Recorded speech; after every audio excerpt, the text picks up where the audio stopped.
Our story begins with a lady lying in a bathtub. We walk inside the house she's in from some unseen person's point of view. A drop of blood falls into the water. Then blood starts unnaturally splattering out from the crevices of the closed washroom door. After that dreamlike opening, we see the same lady sitting in her car. She looks at a pamphlet that is dedicated to a deceased man named Patrick Walker. The lady is Emma, our protagonist, who now sits in an office. There is an older woman beside her, telling her that Emma is taking away something that Patrick holds most dear. But Emma says she's not getting much of a choice in this. The woman tells her that she hasn't seen a certain girl since the girl was born. She also thinks Emma is unfit to be a mother. Regardless of what she thinks, the man believes that Emma is allowed to be with her daughter. Outside that building, the older woman hugs Emma's daughter. She says she loves her. When the young girl approaches her mother, she is somewhat hesitant to enter her car. The older woman is likely her grandmother, who the girl has lived with for an unknown amount of time. Now she has to switch guardians from her grandparents to her mother. It's certainly not easy on a child. The next scene shows them riding together for the first time. They arrive at a huge house and Emma tells her daughter, Isla, that it will be a big change for them. Once inside, the girl instantly runs upstairs. Emma looks at a framed photo to get a flashback of how she first acquired the house with her husband, Patrick.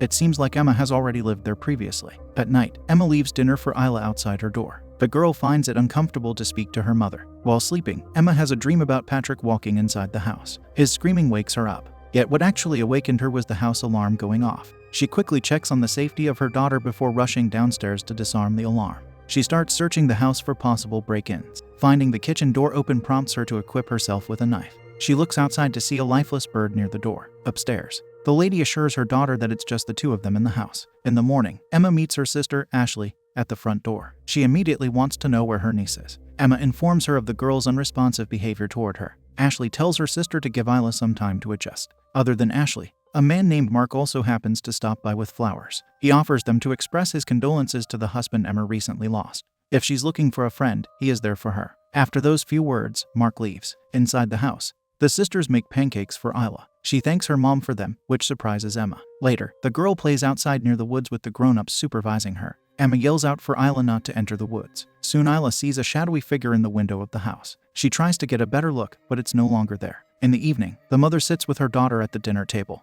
We can sense the emptiness that exists with just the two of them in that huge house. Emma tells her daughter that this is a great time for them to learn about each other. Isla says she saw something moving in one of the windows. When asked what she saw, Isla stays silent. Putting the girl into bed, Emma tells her that her mom told her there are no bad ghosts. They are all merely lost and need a place to stay. She adds that this house has enough room for all of them. In the washroom, Emma looks at a scar on her wrist. She remembers how she lay in the bathtub with blood dripping into the water. She covers her scar with her sleeve to avoid that disturbing memory. Then she hears something in another room, causing her to go there. A framed photo near her instantly ejects from the wall, which shatters its frame on the floor. It is a photo of Isla with her dad. In Isla's room now, Emma learns that the girl wet her bed. It had something to do with what is in her closet. So Emma opens it, only to see nothing unusual there. That night, Isla sleeps with her mom. At least it's a bonding moment for them if nothing else. However, the mother cannot sleep. The next scene has her talking to her doctor downstairs on video call. He asks her if attending her husband's funeral helped her. Emma replies that there was a lot she needed to say to him,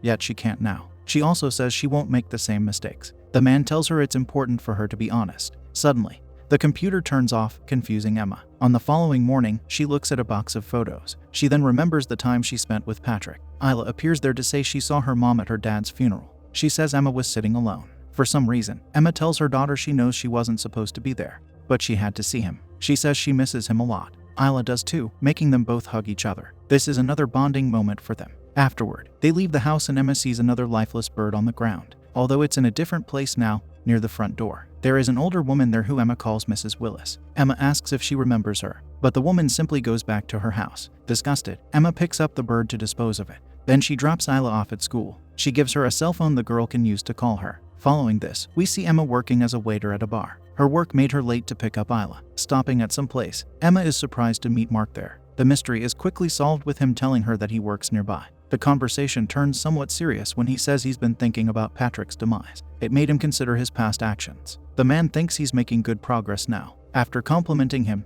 Emma says she has to go. She drives away, having Isla ask her who that man was. Interestingly, she tells her daughter he is no one. At home, the girl draws a picture of a cat named Mr. Nibbles. Her mother tells her that the cat was around in her time of living there. After that, Emma introduces another fun activity to Isla, clay with tools. We watch them create cats out of clay prior to baking them. They cover them with paint to resemble the cat clock on the wall. At another time, Isla paints a different clay figure in her room. She hears a sound that prompts her to check it out. Entering another room, the girl hears a scary whisper. It doesn't scare her out of the room though. She searches it until she finds a box she takes downstairs. One of the items the box contains is a ring. While holding it, the ring falls to roll into an opening on the floor. Her mom comes to her, learning that Isla lost the ring in the opening. Her daughter asks if she is angry. Not answering her, Emma just says dinner is ready. Later, Emma sits alone, looking at the items in the box. She is reminded of being with Patrick again. In one memory, he asks her if she has any messages for their future children. All she says is that he's going to be an amazing dad. Out of that memory, she observes someone walking outside her door. So she goes to Isla's room to see that the girl isn't there. Suddenly,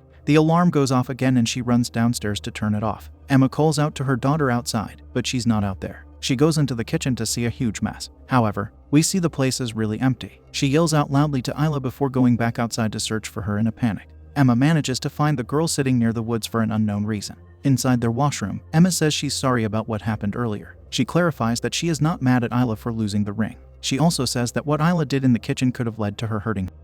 Yet we don't know if it was truly Isla who did that. In a few seconds, the door forcefully shuts on them, causing Emma to scream. In the next scene, the police are in the house, informing Emma that they checked the windows and doors. There is no sign of anyone entering through any of them. Interestingly, Isla tells the policeman what her mom told her, that it's a lost ghost in their house who needs a place to stay at. That night, Emma stays beside her sleeping daughter until a very late hour. On the following day at her job, Emma gets a call from someone telling her that Isla is not at school anymore. This prompts her to call the cell phone she gifted to Isla. However, strange whispers are all she hears from it. Therefore, she clocks out early to find the girl. She comes back home, where she hears someone talking who certainly isn't Isla. We see her with Mark as he teaches Isla to swing a baseball bat. Emma is curious as to why she isn't at school. It's odd how she isn't similarly curious about Mark being there with her. The man tells Emma that Isla was pushed into a pool at school. The girl says the other kids think she's weird. Emma thanks Mark for bringing her home. When he leaves, Isla tells her mom that Mark said he was friends with Emma. He also said Emma had been ignoring him lately. What Emma tells Isla is that it's more complicated than that. She also says Isla should have called her due to what happened.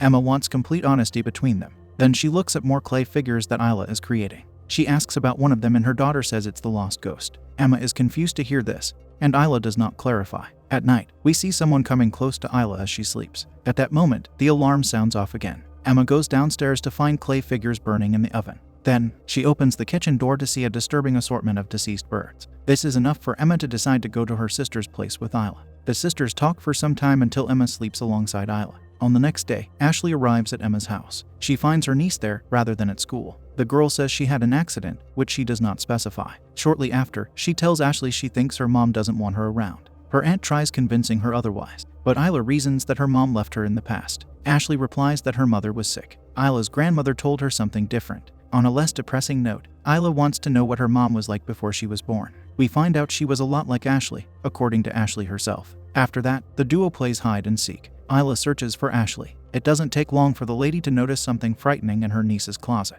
Unfortunately, it seems like she gets claimed by whatever she saw. Once Isla opens the closet door, we see there isn't even a trace of Ashley there. Soon Isla experiences a thudding in the house, making her hide under the bed in fear. Her closet door opens prior to shutting forcefully. All the girl can do is scream. When Emma comes home, she starts talking to her daughter who sits nearby, yet she doesn't respond. Then, Emma finds the ring that was lost by Isla. Out of nowhere, her daughter tells her that one disappears upon seeing the lost ghost. Of course, this confuses Emma. She is forced to tell Isla that there are no such things as ghosts. Then she comes to correct a fallen clay figure on the shelf that Isla crafted. Later, our attention is brought to a destroyed opening in the wall near a cabinet. How it got there is a mystery. In the washroom, Emma fiddles the ring in her hand. She remembers Patrick storming into that room, yelling her name in worry. Out of that curious memory, she hears something nearby. Therefore, she starts searching for what it might be. Emma shines a flashlight at the entrance to the attic. The sound is probably coming from there. Opening it, she starts ascending the ladder. What ends up scaring her in that room is a cat. This causes the poor lady to fall down the ladder and onto the floor. Her daughter is also startled during this unfortunate moment,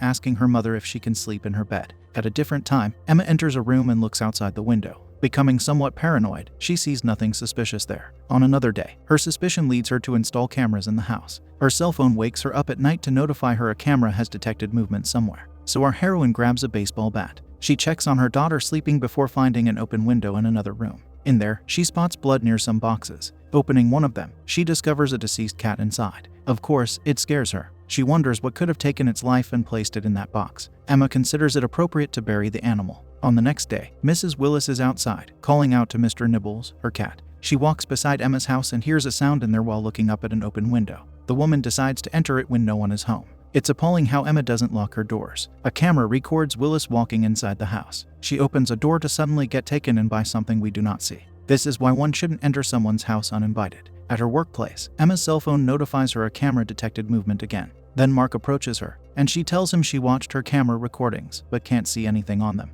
This prompts him to start checking her laptop. He then pulls up footage of Willis walking inside the house. Soon she gets another camera alert on her phone. They start watching it live to witness a violent shaking, prior to the cameras becoming non-operational. The duo rushes back to her home. From the window, Emma sees the cat's grave has been dug up. That cat is Mr. Nibbles, whose demise she does not know how to explain to Willis. Unbeknownst to her, that woman is gone too. At least there is no need for an explanation now. Back inside, they find the cameras on the floor. Emma is lost regarding what she should do about this entire mess. They sit down and, out of the blue, Mark starts rubbing her. He wants to kiss her, yet she pushes him off. The man gets angry and points out she invited him in. He even screams at the poor lady, which is followed by him grabbing her neck. Perhaps not realizing what he has done, he starts apologizing to her once she lets him know where his hand is at. Shortly after, she yells for him to get out. At night, the distressed Emma is sitting with a knife in her hands, perhaps contemplating something unthinkable. On the next day, Emma asks Isla if she knows what happened to Mr. Nibbles. All Isla says is that it wasn't her. Her mom wants to know who, and the kid simply refers to in some unknown male.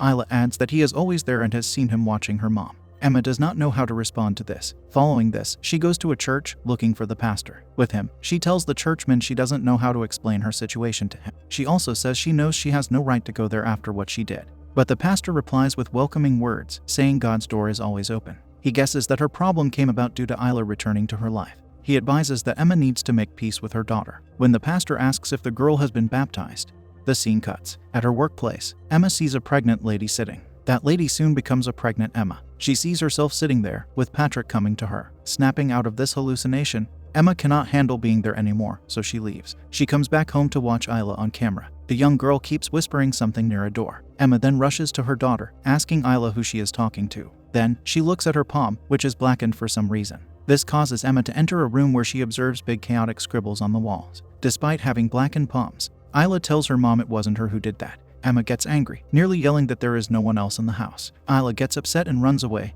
making her mother worry. As she chases Isla, a knock on the front door comes from Mark. He talks behind the door, saying he knows Emma is home. The man even goes through the trouble of yelling her name through the letterbox in the door. He bangs on the glass in frustration a few times before driving away with equal frustration. At night, the lights suddenly turn off. Panicking, Emma grabs a flashlight and a knife. She looks around her house in fear and even yells at whatever it is that's haunting her, urging it to show itself. Not long after, she sees a strange being, causing her to hide in Isla's room. She waits, scared with her daughter, while watching the door. Since nothing enters after a few seconds of waiting, Emma cautiously opens the door to check outside. It turns out there is nothing out there. Later, Emma talks nervously with her doctor on a video call. She says it could be Patrick. Knowing how crazy it sounds, she cannot think of any other explanation. Once she tells him Isla is seeing things too, the doctor points out she is just 7 years old. She is also reminded that children have an abstract way of viewing the world, and their perception could be influenced by the adults around them. The man advises her to come to his office for them to talk in person. After the call, Emma closes her laptop with force. At a different hour, she arrives at her sister's place with Isla.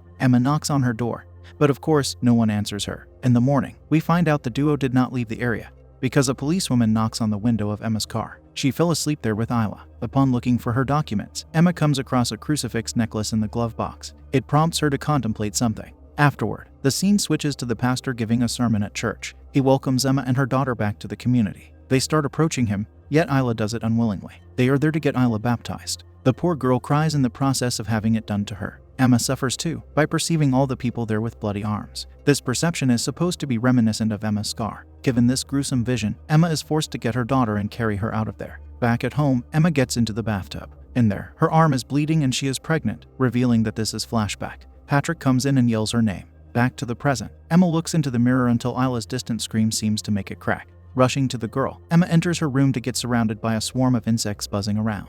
The insects are there, but Isla isn't. She finds the frightened girl under the bed in another room. She tells her mother that she will get rid of her due to having done that in the past. Emma promises she won't do such a horrible thing. She says she will be honest with her about everything. Testing that claimed honesty, Isla asks her if she tried to get rid of her. Emma sadly says she did. She also admits to not wanting to have her daughter in the past. Of course, Isla cries upon hearing that hurtful truth. Emma wants her to know that it was one of her biggest mistakes in life. Now she has changed for the better. After a few more loving words to Isla, the girl comes out and they hug each other. Later, we see Mark sitting in his parked car outside Emma's house, watching it. Then our attention is brought to the cabinet that covers the hole in the wall. It moves very slowly to the side. A dark figure exits from that hole. We venture into it to witness a deceased Ashley and Willis there. After that, Emma checks her camera on her laptop to see the cabinet moving slowly. That is the moment that the dark figure finally appears behind her and starts handling the unsuspecting lady. She uses her laptop to knock him down. As she runs upstairs for Isla, the perpetrator grabs a knife from the kitchen sink. Soon Mark breaks through a window, activating the alarm. Emma opens the door to the attic. Unfortunately, Mark grabs her at that time. We see how foul he truly is when he starts punching her. He chokes her, saying he gave her many lifelines to save their friendship. The man of darkness is the one who takes Mark off her. He's probably not saving her. He just wants to destroy everyone. She uses that time to tell her daughter to run. As Isla does that, Mark gets tossed down from the attic like a rag doll. Shortly after, the unknown criminal comes after our heroine. They roll downstairs, where Emma manages to run outside, yelling out for her daughter. Upon finding her, the poor lady gets stabbed in the back by the criminal. Of course, Isla screams after seeing her mother receive such an injury. Emma tries to escape, yet he keeps stabbing her. Isla tries saving her by hitting him with a stick. That action provokes him, and he grabs her. He whispers incomprehensible words in the process. In the meantime, Emma pulls out the knife he stabbed her with. Then, she uses it to stab him, allowing Isla to be free. Then she rushes at the unknown criminal and they both fall. It is shown that she ended up stabbing him in the face. Isla comes to her severely injured mother, telling her that Emma promised she would not leave her again. She cries, calling Emma mommy for the first time. In the morning, the police have the house surrounded. We see the hole in the wall being investigated. A detective informs an officer that an inscription was found on one of the boards in the attic. It is a quote from the book of Exodus, stating that no man shall see me and live. The detective also says the hidden passages in the house revealed no ID or possessions belonging to the unknown criminal. The last thing we see is Emma getting taken to an ambulance in a gurney. The perpetrator is also being taken away. His mask gets taken off to show Mark's face behind it. Seeing this, Emma says it's not him, but no one can hear her in her weakened state. The mysterious individual, whoever he is, placed his mask on Mark to remain undetected. Unfortunately, he will continue to live in that house.